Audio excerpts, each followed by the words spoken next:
সবাইকে আমন্ত্রণ রাতের বাংলাদেশে। শুরুতেই শিরোনাম। আমার বাবাকে ফিরিয়ে দিন, আমরা আপনাদের কাছে কিচ্ছু চাই না, আমরা অনেক কান্না করছি, এখন শুধু আমরা আমার বাবাদের ফিরিয়ে চাই। নির্বাচনের আগে গণহত্যার বিচার চাইলেন গুম খুনের শিকার পরিবারগুলো। গণজমায়েত কর্মসূচিতে সব পক্ষকে নিয়ে জাতীয় ঐক্যের ডাক। তারা এই বাংলাদেশ থেকে সেফ এক্সিট দিয়েছে, তাদেরকে খুঁজে বের করতে হবে। কোনোভাবেই আমাদের যে অর্জন সেটা যাতে ভুলন্টিত না হয়। এই রাজনীতির লড়াই চলবেই, তারপরেও এই লড়াই নিয়েও যাতে আমরা ঐক্যবদ্ধ থাকতে পারি। গণ অভ্যুত্থানে অংশ নেয়া বিপ্লবী নারীদের কথা শুনলেন প্রধান উপদেষ্টা। দেশ গড়তে বড় লক্ষ্য নিয়ে এগিয়ে যাওয়ার আহ্বান। 10 ডিসেম্বর সবে প্রতি বছর করতে হবে, কিন্তু যেটাই করো, যে দিনই ঠিক করো, প্রতি বছর একই দিনে একই সময় যতজন আছে সব বেরিয়ে আসে।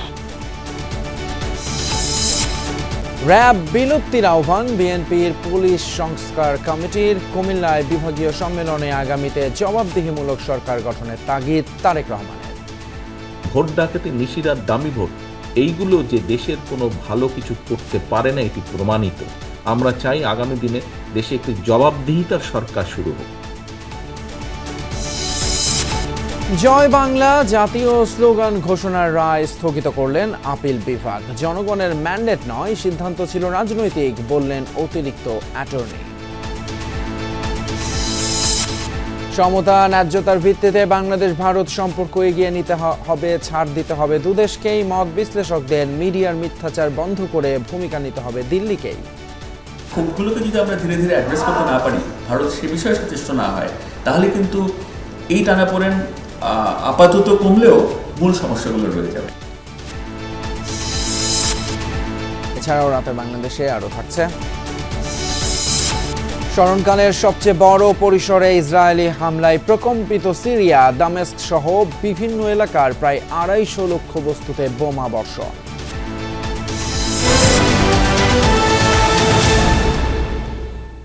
এতক্ষণ শিরোনাম দেখছিলেন, আর আপনাদের সঙ্গে আছি আমি ফয়সাল তিতুমের। আওয়ামী লীগ আমলে যারা গুম, খুন ও হত্যার শিকার হয়েছেন তাদের পরিবার বিচারের দাবি নিয়ে এসেছিলেন সোহরাওয়ার্দী উদ্যানে। স্বজন হারাদের হাহাকারের সাথে হাত পা হারানো পঙ্গু মানুষের নীরব আর্তনাদ মিশেছিল একই কাতারে। আন্তর্জাতিক মানবাধিকার দিবসে মায়ের ডাক সংগঠনের আয়োজনে একত্রিত হন নির্যাতিত পরিবারগুলো। সকলে এই দাবি, হত্যা, গুম, নির্যাতনের দায়ে বিচার করতে হবে আওয়ামী লীগের। চট্টগ্রামের সাতকানিয়ার তাহের উদ্দিন ও এনামুল হক সরকার বিরোধী আন্দোলনে সম্পৃক্ত থাকায় পুলিশ তুলে নিয়ে যায়। কোনো বিচার ছাড়াই দুজনের ডান পায়ে গুলি করা হয়। দুজনে হাত ধরছে, দুজনে পা ধরছে, এরকম মাটির মধ্যে এরকম শোয়ার পরে ওই শটগান দিয়ে এরকম লাগাই গুলি করছে।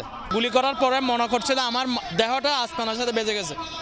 হ্যাঁ, এমন যন্ত্রণা, হ্যাঁ, আমার বাসায় বলতে পারছি না। তখন কি করলাম, আমার চোখের গামছাটা খুলে আমার পায়ে বাঁধে। এরপরও রেহাই মেলেনি নির্যাতন থেকে। 19 মামলায় এনামুলকে গ্রেফতার করা হয়, 11 বার বন্দী করা হয়, জেলে কাটে 3 বছর। অন্যদিকে 31 মামলার খড়গ নিয়ে তাহের গ্রেফতার হন 19 বার, আটক ছিলেন 12 বছর।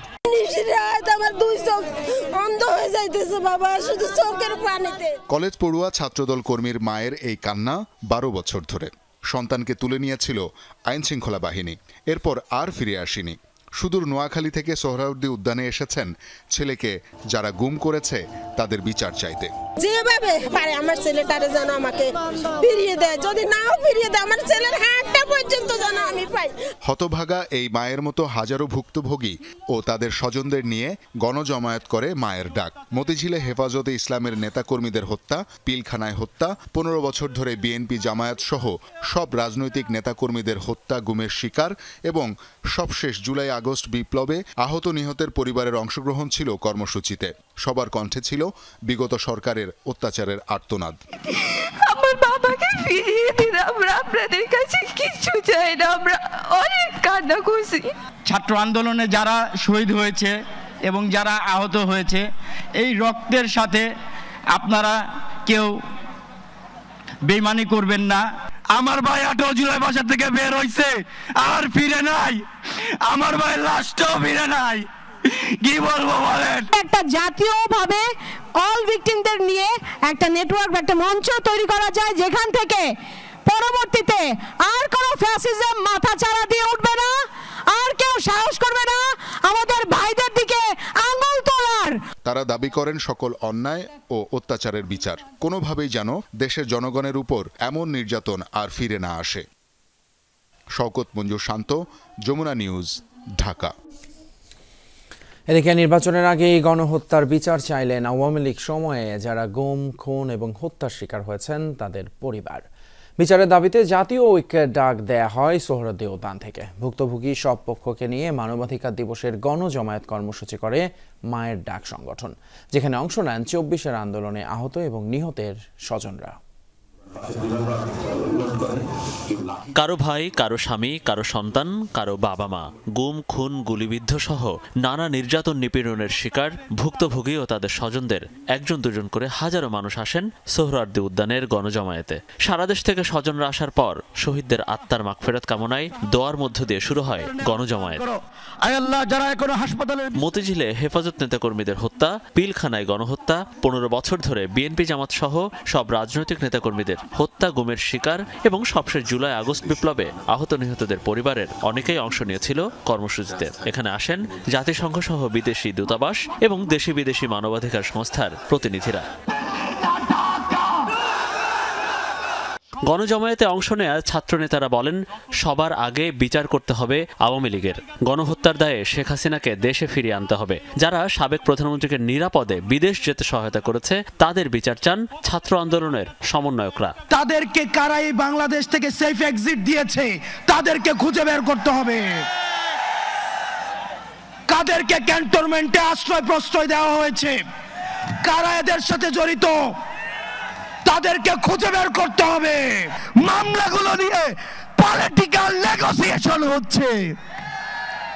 আজকে টাকার বিনিময়ে মামলা লেখা হচ্ছে, টাকার বিনিময়ে মামলা উইথড্র হচ্ছে।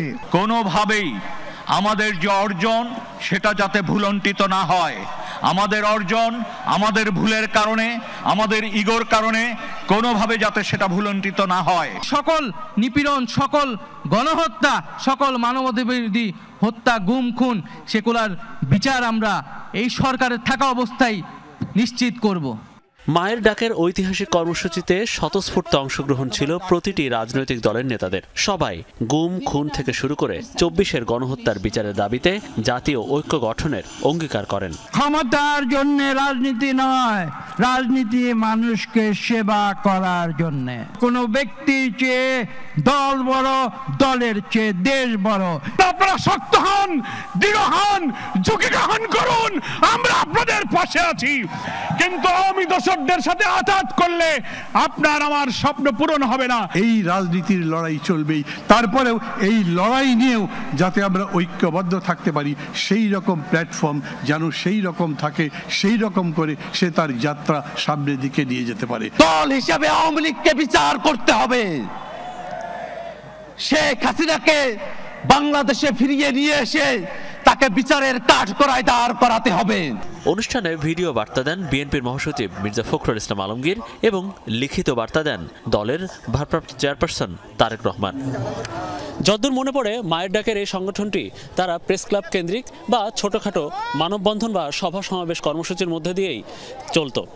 এই সোহরাওয়ার্দী উদ্যানের বিশাল এই কর্মসূচি মনে করিয়ে দিচ্ছে বা জানান দিচ্ছে যে বাংলাদেশে গুম, খুন বা আনুষঙ্গিক নানা কারণের ভুক্তভোগী হাজারো মানুষ, যারা এক মঞ্চে, এক ব্যানারের নিচে বাংলাদেশের সব রাজনৈতিক দলের নেতাদেরকেও আনতে পেরেছে। তাদের সবার এখন একটাই দাবি, পালিয়ে যাওয়া প্রধানমন্ত্রী শেখ হাসিনার বিচার। মনিরুল ইসলাম, যমুনা নিউজ, ঢাকা। জুলাই অভ্যুত্থানের পর ইতিবাচকভাবে বদলাতে শুরু করেছে বাংলাদেশের মানবাধিকার পরিস্থিতি।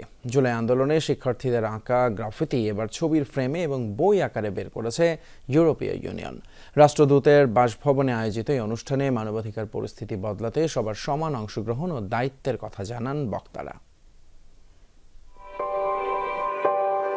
মানবাধিকার সংগঠন অধিকার বলছে 2009 থেকে 2023 সাল পর্যন্ত আওয়ামী লীগ শাসনামলে দেশে বিচার বহির্ভূত হত্যার শিকার হয়েছেন 2699 জন।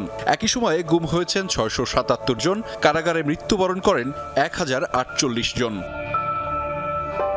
তবে বৈষম্য বিরোধী ছাত্র আন্দোলনে নিহতের তালিকা সহ 2024 সালের ঘটনা যুক্ত করলে এই সংখ্যা 3000 ছাড়িয়ে যাবে। এমন কালো অধ্যায়ের পর এবারই প্রথম বাংলাদেশে পালিত হচ্ছে বিশ্ব মানবাধিকার দিবস। জুলাই অভ্যুত্থানে বাংলাদেশের মানবাধিকার পরিস্থিতি কেমন ছিল তা উঠে আসে শিল্পীদের গ্রাফিতিতে। সেই গ্রাফিতি ফ্রেমে বাঁধা ছবিতে ও বইয়ে তুলে এনেছে ইউরোপীয় ইউনিয়ন। ঢাকায় নিযুক্ত হেড অব ডেলিগেশনের বাসায় এক আয়োজনে এই প্রদর্শনীতে অংশ নেন সুশীল সমাজ ও কূটনৈতিক ব্যক্তিরা। আমি কি করলাম, ইট ওয়াজ নট অ্যাট অল। আমাকে কেউ দেখলো না দেখলো কি করলো এটা আমার কোনো ফোর্টেতেই ছিল না। মানে এমনও হয়েছে আমি অনেক জায়গায় গিয়েছি, আর্ট করেছি, আমি ছবিও তুলিনি, বিকজ ইটস নট লাইক এটার জন্য আমি করছি না। তো তারপরে 5th অগাস্টের পরে যেটা হয়েছে তখন তো সবাই খুশি, আচ্ছা ঠিক আছে, it happened, we made it. রাস্তাঘাটে ছোট বাচ্চা থেকে নিয়ে এসে scraping the walls to senior citizen giving us water. So I think it was the involvement of the whole city to whole country coming one together and for all. আয়োজকরা বলছেন 36 জুলাইয়ের অভ্যুত্থানের সময় ও আগে বাংলাদেশের মানবাধিকার পরিস্থিতি নিয়ে ভয়াবহ শঙ্কা ছিল আন্তর্জাতিক সম্প্রদায়ের। তরুণরা সেখানে কাজ করেছে, বদলেছে দেশের পরিস্থিতি। তরুণ শিক্ষার্থী ও তরুণ শিল্পীরা ঢাকা সহ সারা বাংলাদেশ জুড়ে চিত্রাঙ্কন করেছে, যা তাদের মানবাধিকার, মৌলিক অধিকার, জবাবদিহিতা এবং ন্যায় বিচারের প্রতি দৃঢ় অবস্থানকে প্রকাশ করে। এই ঘটনাগুলো আমাদের দৃষ্টিকোণ থেকে অত্যন্ত প্রশংসনীয় ছিল। সরকারের নীতি নির্ধারণী পর্যায় থেকে বলা হচ্ছে, এমন আয়োজন বাংলাদেশের আগামী প্রজন্মের কাছে দারুণ বার্তা। মানবাধিকার বিষয়ক সার্বজনীন ঘোষণাপত্র, যা এখন 76 বছর পূর্ণ করেছে, আমাদের মৌলিক স্বাধীনতা সুরক্ষায় নীতিমালা ও কার্যক্রম গঠনে পথপ্রদর্শক হিসেবে কাজ করে যাচ্ছে। একটি বিশ্ব যেখানে জলবায়ু পরিবর্তন, অর্থনৈতিক বৈষম্য এবং ভূ রাজনৈতিক সংঘাতের মতো জটিল চ্যালেঞ্জ ক্রমবর্ধমানভাবে দেখা দিচ্ছে, সেখানে এটি আরও প্রাসঙ্গিক। মানবাধিকার পরিস্থিতি স্বাভাবিক রাখতে সরকারের পাশাপাশি সুশীল সমাজ ও জনগণের গুরুত্বের কথাও তুলে ধরেন বক্তারা। আহমেদ রেজা, যমুনা নিউজ, ঢাকা। বিএনপি চায় আগামী দিনে দেশে জবাবদিহিমূলক সরকার আসুক, তবেই পূরণ হবে জনগণের প্রত্যাশা। বিকেলে কুমিল্লায় রাষ্ট্র সংস্কারে 31 দফা নিয়ে বিভাগীয় কর্মশালায় ভার্চুয়ালি দেয়া বক্তব্যে এমনটা বলেছেন বিএনপির ভারপ্রাপ্ত চেয়ারম্যান তারেক রহমান। এ সময় তিনি আরও বলেন, বিএনপির প্রতি দেশের মানুষের যে আস্থা রয়েছে তা ধরে রাখতে হবে নেতাকর্মীদেরকেই। রাষ্ট্র সংস্কারে 31 দফা ও জনসম্পৃক্তি বিষয়ক বিএনপির বিভাগীয় কর্মশালার আয়োজন করা হয় কুমিল্লায়। এতে অংশ নেন জেলা ও সাংগঠনিক বিভাগ পর্যায়ের প্রতিনিধিরা। জানতাম স্বৈরাচার বিদায় হবে। প্রশিক্ষণ কর্মশালায় ভার্চুয়ালি বক্তব্য দেন বিএনপির ভারপ্রাপ্ত চেয়ারম্যান তারেক রহমান। এ সময় তিনি বলেন, বিএনপি দেশ ও দেশের মানুষকে নিয়ে চিন্তা করে বলেই 2 বছর আগে রাষ্ট্র সংস্কারের বিষয়টি তুলে ধরে। আগামী দিনে দেশে একটি জবাবদিহিমূলক সরকার গঠনের উপর জোর দেন বিএনপির ভারপ্রাপ্ত চেয়ারম্যান। আমাদের পরিকল্পনা, আমাদের প্রত্যাশা, আমরা দেশের মানুষের কাছে একটি জবাবদিহিতামূলক সরকার গঠন করতে চাই, যারা জনগণের কাছে জবাবদিহিতা করতে বাধ্য থাকবে। তাহলেই দেশের সমস্যার সমাধানগুলি করতে সক্ষম হব আমরা পর্যায়ক্রমিকভাবে। বক্তব্যে তারেক রহমান আরো বলেন, বিএনপির প্রতি দেশের বেশিরভাগ মানুষের আস্থা রয়েছে। জনগণের সেই আস্থা, বিশ্বাস ধরে রাখার দায়িত্ব নিতে হবে নেতাকর্মীদেরকেই। আপনার উঠা বসা চলনে বলনে যদি এমন কিছু থাকে যে কারণে মানুষ আমাদের উপরে ভরসা রাখবেন না, তাহলে কিন্তু ক্ষতিগ্রস্ত প্রথমে আপনি হবেন, পরে আপনার এলাকার দল হবে, আপনার এলাকার যারা দলের নেতা করবে, এবং সামগ্রিকভাবে এটি হচ্ছে ইনফ্লুয়েঞ্জার জ্বরের মতন। ঘরে একবার ঢুকলে যেরকম একজন নিয়ে ঢুকলে যেরকম সবার হতে থাকে হাঁচি কাশি, ঠিক এটাও এরকম। গত 15 বছরে দল ও নিজ পরিবারের উপর অত্যাচার নির্যাতনের কথা তুলে ধরেন বিএনপির ভারপ্রাপ্ত চেয়ারম্যান। বলেন, দেশটাকে ধ্বংস করে দিয়ে গেছে স্বৈরাচার। এই দেশের মানুষের ভবিষ্যৎ তারা ধ্বংস করে দিতে চেয়েছিল। এখনো সম্ভাবনা আছে, এবং সেই সম্ভাবনাকে যদি বাস্তবায়ন করতে হয়, মানুষ বিএনপির দিকে তাকিয়ে আছে। বিএনপি হিসাবে আসুন আমরা মানুষের সেই প্রত্যাশা পূরণের জন্য আমাদের সর্বোচ্চ দিয়ে আমরা চেষ্টা করি। 31 দফা রাষ্ট্র সংস্কারের বার্তা তৃণমূলে ছড়িয়ে দিতে সবার প্রতি আহ্বান জানান বিএনপির ভারপ্রাপ্ত চেয়ারম্যান। এবং ভোট ডাকাতি নিশিরার দামি ভোট। জাহিদ হাসান, যমুনা নিউজ। ভালো কিছু করতে জিপিএইচ কোয়ান্টাম B600 TR বাংলাদেশের উচ্চ শক্তি সম্পন্ন একমাত্র রড। র্যাব বিলুপ্তির সুপারিশ করেছে বিএনপি। পাশাপাশি দলের গঠিত সংস্কার কমিটি জনবান্ধব এবং বাহিনীর সদস্যদের সুরক্ষায় পুলিশ কমিশন গঠন করার প্রস্তাব দিয়েছে। এদিকে বাংলাদেশের অভ্যন্তরীণ বিষয়ে ভারতের কোনো হস্তক্ষেপ সহ্য করা হবে না বলে জানিয়েছেন স্থায়ী কমিটির সদস্য গয়েশ্বরচন্দ্র রায়। অন্যদিকে বিজয় দিবসে রাজধানীতে কনসার্ট করার ঘোষণা দিয়েছেন বিএনপি নেতারা। বিচার বহির্ভূত হত্যা, গুম, হয়রানি এবং অপেশাদার আচরণের জন্য গেল 15 বছর সমালোচনার শীর্ষে ছিল র্যাব ও পুলিশ। জুলাই অভ্যুত্থানে নির্বিচারে হত্যাকাণ্ড চালিয়ে আরও সংকটে পড়ে বাহিনীর ভাবমূর্তি। অভিযুক্ত পুলিশ সদস্যদের কেউ কারাগারে, কেউ আত্মগোপনে। দাবি ওঠে পুলিশ বাহিনী সংস্কারের। সেই প্রেক্ষিতে সরকার গঠিত সংস্কার কমিশনে সুপারিশ দিতে বিএনপি গঠন করে সাবেক সচিব, পুলিশ ও সেনা কর্মকর্তাদের সমন্বয়ে 6 সদস্যের কমিটি। মঙ্গলবার পর্যালোচনা শেষে তুলে ধরে 5 দফা প্রস্তাব। এক্সট্রা জুডিশিয়াল কিলিং সবকিছু অধিকাংশই এই র্যাবের মাধ্যমে হয়েছে, সেজন্য আমরা এটিকে বিলুপ্ত করার জন্য সুপারিশ করেছি। শুধুমাত্র উন্নততর সার্ভিস প্রাপ্তির জন্য নয়, ভবিষ্যতে বল প্রয়োগের ক্ষেত্রে সাম্প্রতিককালে ঘটে যাওয়া নিষ্ঠুর আচরণের যেন পুনরাবৃত্তি না ঘটে। আমরা একটি পুলিশ কমিশন সুপারিশ করেছি। এখানে কিন্তু সব রাজনৈতিক দলের, সরকার এবং বিরোধী দলের প্রতিনিধিত্ব থাকছে, যার ফলে ইচ্ছামত করলেই আর পুলিশ বাহিনীকে কেউ নিজস্ব দলীয় স্বার্থে ব্যবহার করা যাবে না। সকালে জিয়াউর রহমানের সমাধিতে শ্রদ্ধা নিবেদন করেন বিএনপি স্থায়ী কমিটির সদস্য গয়েশ্বরচন্দ্র রায়। এ সময় ভারতে বাংলাদেশ বিরোধী কর্মকাণ্ডের সমালোচনা করেন তিনি।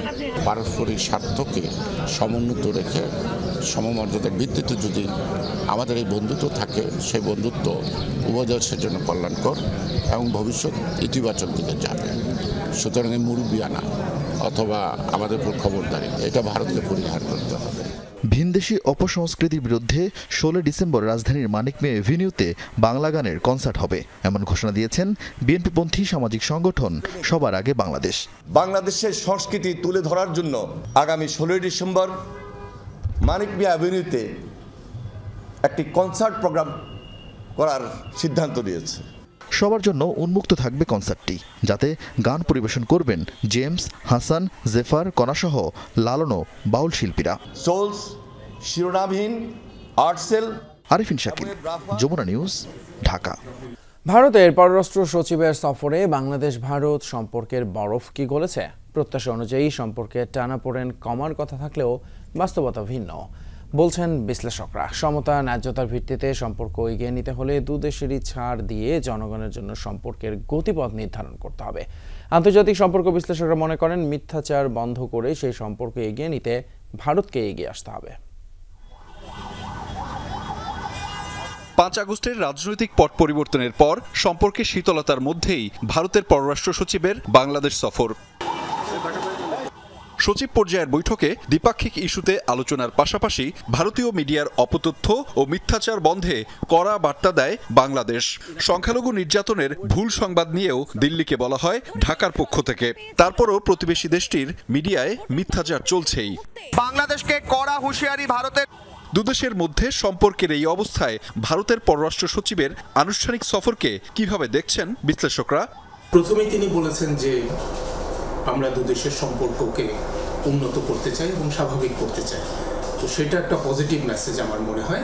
বাট একই সঙ্গে উনি বলেছেন যে কি কি বিষয়গুলি উনি সামনে নিয়ে আসতে চান, সেখানে আমার মনে হয় আমাদের দিকে কোনো কোনো ক্ষেত্রে আমাদের অবস্থান ভিন্ন হতে পারে। বাংলাদেশে যে সংখ্যালঘুদের নিরাপত্তাহীনতার যে বিষয়টি নিয়ে ভারত উদ্বিগ্ন, সেটি তিনি বলেছেন, সেটি আবার তিনি তার উপর জোর দিয়েছেন। তো এটি আমার কাছে মনে হয়েছে যে ভারত তার আসলে অবস্থান পরিবর্তন করতে প্রস্তুত কতখানি, সেটি নিয়ে আমাদের মনের মধ্যে কিছুটা সন্দেহ বা চিন্তা দেখা দিয়েছে, কিছুটা আমরা কনসার্ন।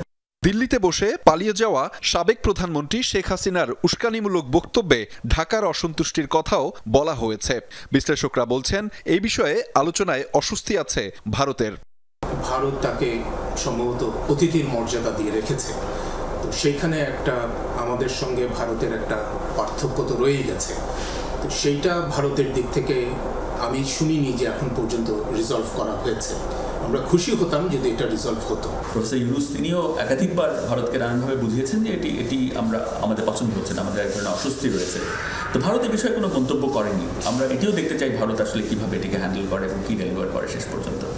পরিবর্তিত রাজনৈতিক প্রেক্ষাপটে দুদেশের সম্পর্ক উষ্ণ করা কঠিন মনে করছেন কূটনৈতিক বিশ্লেষকরা।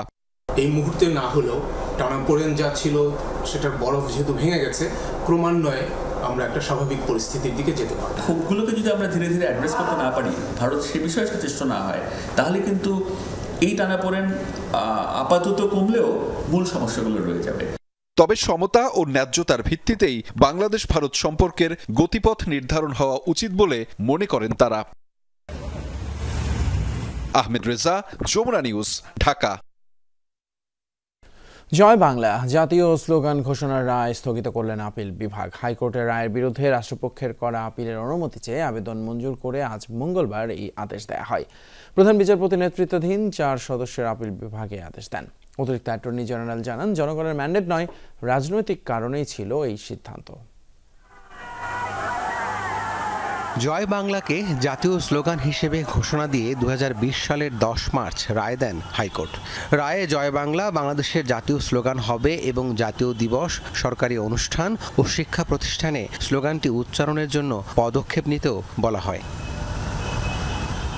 5 আগস্ট পট পরিবর্তনের পর হাইকোর্টের ওই রায়ের বিরুদ্ধে আপিলের অনুমতি চেয়ে আবেদন করা হয়।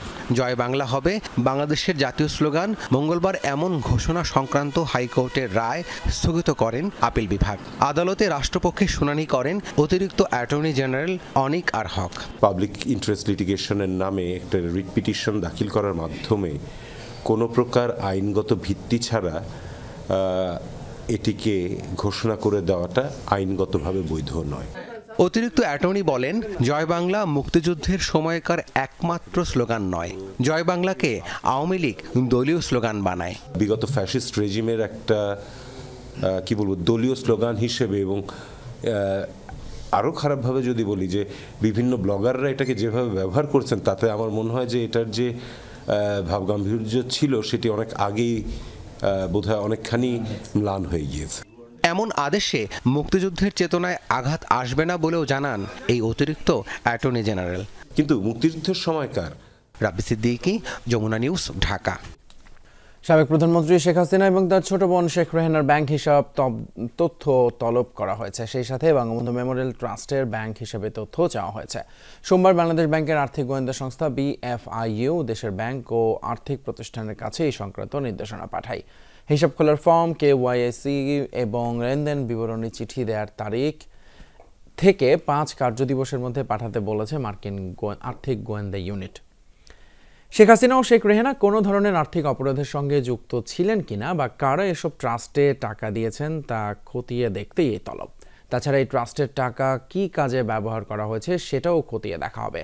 ছাত্র জনতার অভ্যুত্থানের মুখে 5 আগস্ট ভারতে পালিয়ে যান শেখ হাসিনা। এরপরই বেরিয়ে আসে বিগত সরকারের নানান দুর্নীতির খবর। আওয়ামী লীগ শাসনামলে বঞ্চিত 764 জনকে সচিব ও অতিরিক্ত সচিব হিসেবে পদোন্নতি দেওয়ার সুপারিশ করেছে জনপ্রশাসন সংস্কার কমিটি। এই তথ্য জানিয়েছে প্রধান উপদেষ্টা প্রেস উইং। সন্ধ্যায় এক ব্রিফিংয়ে এই তথ্য জানানো হয়। এ সময় প্রেস সচিব বলেন, আগস্টের 5 তারিখ থেকে অক্টোবর পর্যন্ত সংখ্যালঘু সহিংসতার 88টি ঘটনায় 70 জনকে গ্রেপ্তার করা হয়েছে। আগামী বছর রোহিঙ্গা সংকট নিয়ে একটি বড় সম্মেলন করা হবে বলেও জানান তিনি। আওয়ামী লীগ শাসনামলে বঞ্চিত 764 জনকে সচিব ও অতিরিক্ত সচিব হিসেবে পদোন্নতি দেওয়ার সুপারিশ করে জনপ্রশাসন সংস্কার কমিটি। এ সংক্রান্ত প্রতিবেদন প্রধান উপদেষ্টার কাছে জমা দেয় কমিটি। দুপুরে প্রধান উপদেষ্টার বাসভবন রাষ্ট্রীয় অতিথি ভবন যমুনায় অন্যান্য সদস্যদের উপস্থিতিতে কমিটির প্রধান জাকির আহমেদ খান এ প্রতিবেদনটি পেশ করেন। অবসরে যাওয়া কর্মকর্তাদের মধ্যে 119 জনকে সচিব, 41 জনকে সচিব পদমর্যাদায় গ্রেড 1 পদ ও 528 জনকে অতিরিক্ত সচিব পদমর্যাদা দেবার সুপারিশ করা হয়েছে। সন্ধ্যায় ফরেন সার্ভিস একাডেমিতে প্রধান উপদেষ্টার প্রেস উইং এর ব্রিফিংয়ে উপপ্রেস সচিব আজাদ মজুমদার জানান, পদোন্নতি বঞ্চিতদের আবেদন পর্যালোচনায় গত সেপ্টেম্বরে গঠিত কমিটি 1540 কর্মকর্তার আবেদন যাচাই বাছাইয়ের পর এ সুপারিশ করে। পদোন্নতি বঞ্চিত সরকারি কর্মকর্তা যারা, তারা অনেক আবেদন করেছিলেন। তাদের আবেদন পর্যালোচনার জন্য সরকারের পক্ষ থেকে একটা কমিটি করে দেওয়া হয়েছিল। ওনারা 1540 জনের মতো কর্মকর্তার আবেদন পেয়েছিলেন। সেগুলো যাচাই বাছাই করে 764 জন কর্মকর্তাকে ভূতাপেক্ষা সুযোগ সুবিধা দিয়ে পদোন্নতির সুপারিশ করেছেন। ব্রিফিংয়ে প্রেস সচিব শফিকুল আলম বলেন, আগস্টের ৫ তারিখ থেকে অক্টোবর পর্যন্ত সংখ্যালঘু সহিংসতার ৮৮টি ঘটনায় ৭০ জনকে গ্রেফতার করা হয়েছে। ভায়োলেন্স হয়েছে মাইনরিটিকে টার্গেট করে। তো সেই বিষয়ে আমরা একটা পুলিশের থেকে আমরা একটা প্রতিবেদন পেয়েছি। তারা বলছে যে মোট ৭০ জন সোফার অ্যারেস্টেড হয়েছেন এই কয়েকটা ঘটনায়, এবং এটা চলমান। এটা আমরা আরও বেশ কিছু ৮৮টা কেস হয়েছে। প্রেস সচিব বলেন, আগামী বছর সরকারের বড় একটি কাজ হবে রোহিঙ্গা সংকট নিয়ে বৃহৎ পরিসরের একটি সম্মেলন করা। রোহিঙ্গা যে ক্রাইসিসটা, এই ক্রাইসিসটা নিয়ে একটা বড় ইন্টারন্যাশনাল একটা কনফারেন্স করা। আমরা এইটার ক্রাইসিসটার ভেন্যু এবং মোডালিটিসটা আমরা এই মার্চ এপ্রিলের মধ্যে আমরা ঠিক করে ফেলব, এবং এইটা আমরা আশা করছি যে এই কনফারেন্সটা হবে আগামী বছরের সেকেন্ড হাফে। সরকারি কর্মকর্তাদের ক্ষয়ক্ষতি পোষাতে করণীয় নির্ধারণে ৩ মাসের সময় দিয়ে কমিটি গঠন করে জনপ্রশাসন মন্ত্রণালয়। তানফির মৌসুম, যমুনা নিউজ, ঢাকা। গতানুগতিক ধারা থেকে বেরিয়ে রাজনীতিতে পরিবর্তনের হাওয়া বইছে। নতুন বাংলাদেশ বিনির্মাণে নেতৃত্ব দেবে জাতীয়তাবাদী ছাত্রদল। বিকেলে ঢাকা বিশ্ববিদ্যালয়ের বটতলায় ভবিষ্যৎ বাংলাদেশের মানবাধিকার ভাবনা ও ছাত্র সমাজের ভূমিকা শীর্ষক মুক্ত আলোচনায় একথা বলেন বক্তারা। আন্তর্জাতিক মানবাধিকার দিবস ২০২৪ উপলক্ষে মুক্ত আলোচনার আয়োজন করে ঢাকা বিশ্ববিদ্যালয় শাখা ছাত্রদলের মানবাধিকার সেল। মুক্ত আলোচনায় গত ১৫ বছরে নির্যাতিত বিএনপি নেতাকর্মীদের স্বজন ও ২৪-এর অভ্যুত্থানে শহীদ ২ জনের স্বজন অংশ নেন। সেখানে বিএনপি চেয়ারপারসনের উপদেষ্টা তাহমিনা রুশদি লুনা বলেন, যারা বিএনপিকে সংগঠিত করতে সক্ষম ছিল তাদের ধরে ধরে গুম করেছিল হাসিনা সরকার। অনুষ্ঠানে বিকল্পধারা বাংলাদেশের একাংশের চেয়ারম্যান ডক্টর নুরুল আমিন ব্যাপারী বলেন, তারেক রহমানের ৩১ দফা বাস্তবায়ন হলে মানুষের আশা আকাঙ্ক্ষার বাস্তবায়ন হবে। অনুষ্ঠান শেষে অতিথিরা গুম, খুন ও নির্যাতনের শিকার মানুষদের নিয়ে তৈরি আলোকচিত্র প্রদর্শনী ঘুরে দেখেন। সাধারণ মানুষ ভাবছে যে এটা হলো বানানো একটি কথা, আয়নাঘর আসলে আয়নাঘর বলে কিছু ছিল না। সেই জিনিসটাকে মানুষের সামনে, দেশের মানুষের সামনে ওপেন করার প্রয়োজন ছিল বলে আমরা মনে করি। তারেক রহমান সাহেব যে ৩১টি দফা দিয়েছে, এই দফা যদি বাস্তবায়িত করতে পারে তাহলে মনে হয় আপনাদের আশা আকাঙ্ক্ষা বাস্তবায়িত হবে। তার কারণ হচ্ছে আলোকিত মানুষ সৃষ্টি যদি না হয় তাহলে কখনো মানুষের অধিকার ফিরে পায় না। বাস্তবতা মেনে বাজারে সরবরাহ স্বাভাবিক রাখতেই ভোজ্য তেলের দাম লিটারে ৮ টাকা বৃদ্ধি করা হয়েছে বলে জানিয়েছেন বাণিজ্য উপদেষ্টা Sheikh Bashiruddin. Economic reporters forum ERF এর মিডিয়া অ্যাওয়ার্ড অনুষ্ঠানে তিনি স্বীকার করেন, আলুর দাম নিয়ন্ত্রণে ব্যর্থ হয়েছে সরকার। তবে আগামীতে যেন কোনো সমস্যা না হয় তা নিশ্চিতে কাজ চলছে। রমজানে কোনো পণ্যের সংকট হবে না বলেও আশ্বস্ত করেন উপদেষ্টা। আয়োজনে কৃষি বিষয়ক প্রতিবেদনের জন্য প্রথম পুরস্কার পেয়েছেন যমুনা টেলিভিশনের সিনিয়র রিপোর্টার তৌহিদ হোসেন। দ্রুত একটা নির্বাচন করা। রাজধানীর ইকোনমিক রিপোর্টার্স ফোরামে ইআরএফ প্রাণ মিডিয়া অ্যাওয়ার্ড অনুষ্ঠান। এতে প্রধান অতিথির বক্তব্যে বাণিজ্য উপদেষ্টা শেখ বশিরউদ্দিন ভোজ্য তেলের দাম বৃদ্ধির কারণ তুলে ধরেন। গতকাল আমরা তেলের দাম ৮ টাকা বাড়িয়েছি। এটা আমরা বাস্তবতা থেকে মেনে নিয়ে বাড়িয়েছি, কারণ আমরা যদি এটা না বাড়াতাম তাহলে সরবরাহে এবং একটা বড় ঘাটতি তৈরি হতো।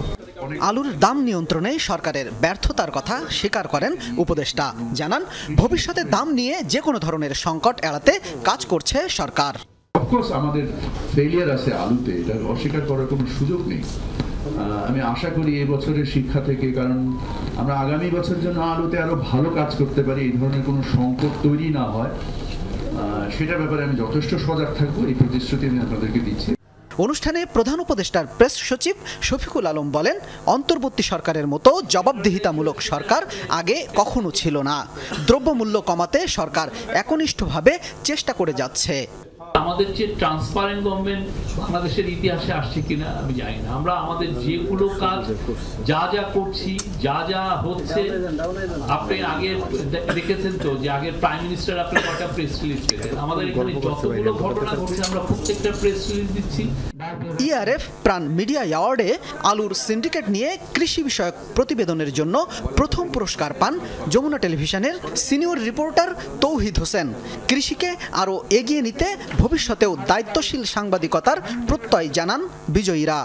যমুনা টেলিভিশন কর্তৃপক্ষকে ধন্যবাদ, কারণ এই নতুনত্ব কাজগুলোর ক্ষেত্রে আনার ক্ষেত্রে কাজের ক্ষেত্রে নতুনত্ব আনার ক্ষেত্রে তারা আসলে আমাদেরকে অনেক বেশি অনুপ্রাণিত করেন। আগামীতে যাতে আরো ভালো ভালো রিপোর্ট করতে পারি সেই জন্য এই পুরস্কার আমাদেরকে অনুপ্রেরণা হিসেবে কাজ দেবে। আজকে যেহেতু অ্যাওয়ার্ডটা পেয়েছি আমি এই সুযোগটা হাতছাড়া করে নাই, মাকে নিয়ে এসেছি আমি সাথে করে, খুব ভালো লাগছে।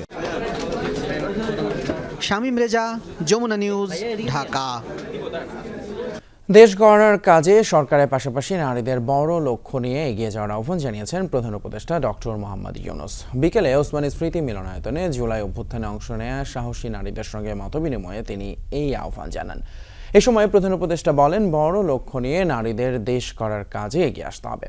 বাংলাদেশকে বিশ্বের মানচিত্রে দৃষ্টান্ত হিসেবে স্থাপন করার প্রত্যয় জানান অন্তর্বর্তী সরকারের ডক্টর মোহাম্মদ ইউনূস। বলেন, দেশ গড়ার পুরো দায়িত্ব সরকারের হাতে ছেড়ে দেওয়া যাবে না। অধ্যাপক ইউনূস নতুন প্রজন্মের মেয়েদের পরামর্শ দিয়ে বলেন, সবার সম্ভাবনাকে সঠিকভাবে কাজে লাগাতে পারলে সম্পূর্ণ নতুন এক বাংলাদেশ গড়ে তোলা সম্ভব হবে। কেবল বাংলাদেশ নয়, নতুন এক পৃথিবী গড়ে তোলার মহাকর্মযজ্ঞে নিজেদের সম্পৃক্ত হওয়ার আহ্বান জানান তিনি।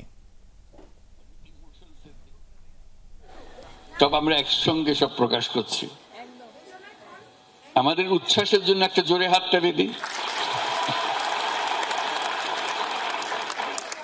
আমাদের ক্ষোভের জন্য একটা জোরে হাততালি, ইমোশনসের জন্য বটে জোরে হাততালি। এগুলো আছে বলেই তো আমরা এখানে আছি। আমাদের যদি উচ্ছ্বাস না থাকতো, এই ক্ষোভ না থাকতো, আমরা মানুষ হিসেবে কিভাবে চলতে পারতাম? এগুলো আছে, এগুলো আমরা যখন দরকার তখন প্রকাশ করব। সিঙ্গাপুরে অর্থ পাচারের মামলায় বিএনপির ভারপ্রাপ্ত চেয়ারম্যান তারেক রহমানের 7 বছরের সাজা স্থগিত করেছেন আপিল বিভাগ। একই সঙ্গে তারেক রহমানের বন্ধু ব্যবসায়ী গিয়াসউদ্দিন আল মামুনের 7 বছরের সাজাও স্থগিত করা হয়েছে। মঙ্গলবার প্রধান বিচারপতি নেতৃত্বাধীন আপিল বিভাগ এই আদেশ দেন। আইনজীবীরা জানান, সিঙ্গাপুরে অর্থ পাচারের অভিযোগে করা দুদকের মামলায় 2013 সালের 17 নভেম্বর ঢাকার একটি আদালত তারেক রহমানকে খালাস দেন। বিচারিক আদালতের ওই রায়ের বিরুদ্ধে হাইকোর্টে আপিল করে দুদক। 2016 সালে বিচারিক আদালতের রায় বাতিল করে তারেক রহমানকে 7 বছরের কারাদণ্ড দেন হাইকোর্ট। পাশাপাশি করা হয় 20 কোটি টাকা জরিমানা। দেশের পরিবর্তিত প্রেক্ষাপটে এই সাজার বিরুদ্ধে আপিল করেন তারেক রহমান। মঙ্গলবার তাকে দেয়া 7 বছরের কারাদণ্ডের বিরুদ্ধে আপিলের অনুমতি দিয়েছেন আপিল বিভাগ। একই সঙ্গে দণ্ড স্থগিত করেছেন। 40 কোটি টাকা সে তারেক রহমানের অ্যাকাউন্টে কিছুই হলো না, তাহলে কিভাবে মানি লন্ডারিং হয়?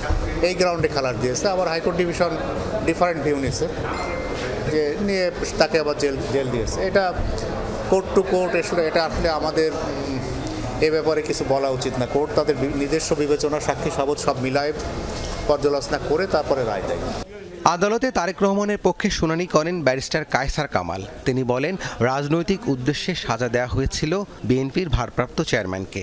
জনাব তারেক রহমান সাহেব বিএনপি নেতৃত্ব দিচ্ছেন, তার ইমেজকে ক্ষুণ্ণ করার জন্য 7 বছরের সাজা দিলেন out of a political scheme. তো দীর্ঘদিনের অবস্থা আপনারা জানেন। আজকে মহামান্য অ্যাপিলেট ডিভিশনের পূর্ণাঙ্গ বেঞ্চে মাননীয় আদালত শুনেছেন।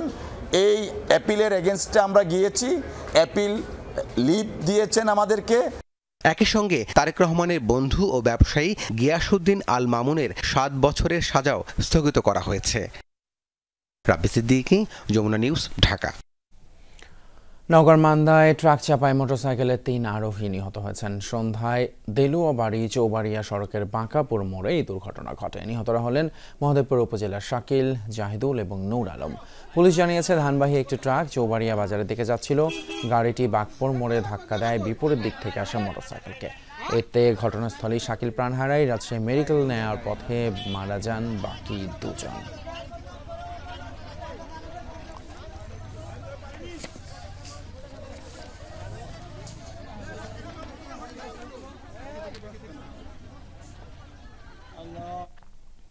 এবার আন্তর্জাতিক। মিয়ানমারের আলোচিত মংডু শহর দখলে নিয়েছে বিদ্রোহী গোষ্ঠী আরাকান আর্মি। ফলে বাংলাদেশ মিয়ানমার সীমান্তের 270 কিলোমিটার অঞ্চলের পুরোটাই এবার দখলে নিল বিদ্রোহীরা। ইরাবতী সহ মিয়ানমারের বিভিন্ন গণমাধ্যম জানায়, গেল কয়েক মাস ধরে মংডু নিয়ন্ত্রণকে কেন্দ্র করে লড়াই চলে আসছিল জান্তা বাহিনী ও বিদ্রোহীদের মাঝে। রোববার সামরিক বাহিনীর সবচেয়ে বড় ব্যাটালিয়নের ঘাঁটি লক্ষ্য করে হামলা চালায় বিদ্রোহীরা। এক পর্যায়ে ঘাঁটি ছেড়ে পালিয়ে যায় অনেক সেনা সদস্য। গ্রেপ্তার করা হয় ব্যাটালিয়ন কমান্ডার সহ বেশ কয়েকজন শীর্ষ সেনা কর্মকর্তাকে। এদিকে সিরিয়ার অন্তর্বর্তী সরকারের প্রধানমন্ত্রী হিসেবে নিয়োগ দেওয়া হয়েছে মোহাম্মদ আল বশিরকে। আগামী বছরের মার্চ পর্যন্ত প্রধানমন্ত্রীর দায়িত্ব পালন করবেন তিনি। মঙ্গলবার টেলিভিশনে জাতির উদ্দেশ্যে দেয়া এক ভাষণে নিজেই এই সিদ্ধান্তের বিষয়ে জানান মোহাম্মদ আল বশির। আসাদ সরকারের আমলে 2024 সালে ইদলিব ভিত্তিক সালভেশন সরকারের প্রধানমন্ত্রী নির্বাচিত হন তিনি। এর আগে সিরিয়া সরকারের আওকাফ মন্ত্রণালয়েও কাজ করেছেন আল বশির। সিরিয়ায় হামলা চালিয়ে যাচ্ছে ইসরায়েল। বাশার আল আসাদের পতনের পর 250-র বেশি টার্গেটে অভিযান চালিয়েছে আইডিএফ। দেশটির স্থানীয় গণমাধ্যম বলছে স্মরণকালের সবচেয়ে বড় বিমান হামলা চালানো হয়েছে সিরিয়ায়। সামরিক স্থাপনা এবং আসাদ সেনাদের ঘাঁটি ছিল মূল টার্গেট। ধ্বংস করা হয়েছে বহু fighter jet, surface two surface air missile system, অস্ত্র তৈরির কারখানা এবং গুদাম। এর সঙ্গে শেষ করছি রাতের বাংলাদেশের এখনকার আয়োজন। এতক্ষণ আমাদের সাথে থাকার জন্য ধন্যবাদ আপনাদের।